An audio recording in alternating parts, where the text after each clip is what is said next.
sore Ibu, kami berdua ingin memperjelaskan organisasi regional dan global dan pengaruhnya terhadap bangsa Indonesia yang akan dijelaskan oleh Jamila Bunga. Adanya organisasi regional dan global memiliki pengaruh yang besar bagi Indonesia. Pengaruh organisasi regional dan global tersebut bagi Indonesia terbagi menjadi dua kelompok, yaitu dampak positif dan dampak negatif. Salah satu dari dampak positif dari organisasi regional dan global adalah mampu meningkatkan perekonomian negara, saling memberikan pertolongan saat menghadapi permasalahan, dan menghindari terjadinya konflik antar negara. Organisasi regional memiliki arti sebagai jenis bentuk kerjasama yang dijalankan oleh berbagai negara yang berada pada satu kawasan yang sama. Salah satu contoh dari organisasi regional adalah AFTA, MEE, APEX, dan KAFTA. Sementara itu, organisasi global memiliki arti sebagai bentuk kerjasama yang dapat dijalankan oleh beberapa negara di dunia tanpa adanya batasan wilayah. Organisasi global juga dapat berbentuk suatu unit fungsi yang mempunyai persamaan tujuan yang ingin dicapai secara bersamaan.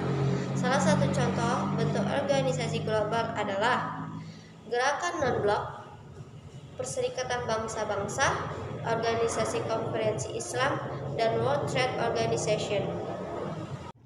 Indonesia sendiri tidak lepas dari keterlibatan pada kedua jenis organisasi tersebut, baik organisasi regional maupun organisasi global.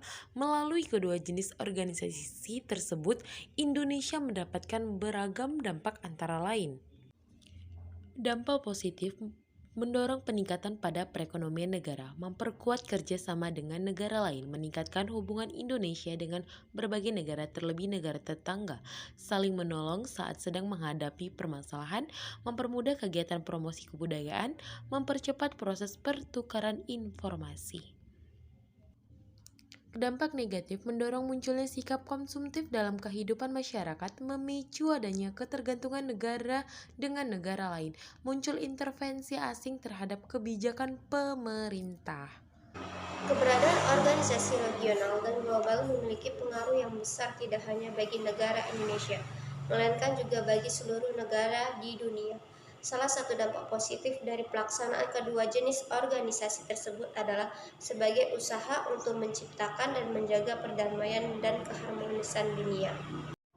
Organisasi regional dan pengaruhnya terhadap bangsa Indonesia. Setiap negara dan bangsa tidak dapat hidup menyendiri dan menutup diri dari pengaruh luar. Ia membutuhkan kerjasama dengan bangsa dan negara lain untuk saling membantu dan melengkapi.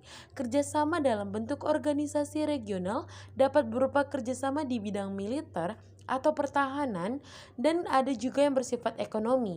Cakupan kerjasama yang bersifat letak suatu wilayah dikenal dengan sebutan kerjasama regional. NATO atau North Atlantic Treaty Organization, Pakta Pertahanan Atlantik Utara, merupakan sebuah organisasi internasional untuk keamanan bersama yang didirikan berdasarkan Persetujuan Atlantik Utara yang ditandatangani di Washington, DC pada 4 April 1949, bermarkas di Paris, Perancis, dilatar belakangi oleh keinginan mempertahankan dominasi Amerika Serikat dan sekutunya terhadap Uni Soviet. Organisasi global dan pengaruhnya terhadap bangsa Indonesia. Cakupan kerjasama yang sifatnya mendunia atau luas dikenal dengan sebutan kerjasama global. Kerjasama dalam bentuk organisasi global dapat berupa kerjasama di bidang militer atau pertahanan dan juga yang bersifat ekonomi. OPEC atau Organization of the Petroleum Exporting Countries atau organisasi negara-negara pengekspor minyak bumi adalah organisasi yang bertujuan menegosiasikan masalah-masalah mengenai produksi, harga, dan hak konsesi minyak bumi dengan perusahaan-perusahaan minyak. General Agreement on Tariffs and Trade GAAT atau Perjanjian Umum Tarif dan Perdagangan adalah perjanjian multilateral yang mengatur perdagangan internasional. Organisasi Perdagangan Dunia atau World Trade Organization (WTO) adalah sebuah organisasi internasional yang menaungi upaya untuk meliberalisasi perdagangan. Sekian dari penjelasan materi kami tutup dengan selamat sore. Ibu.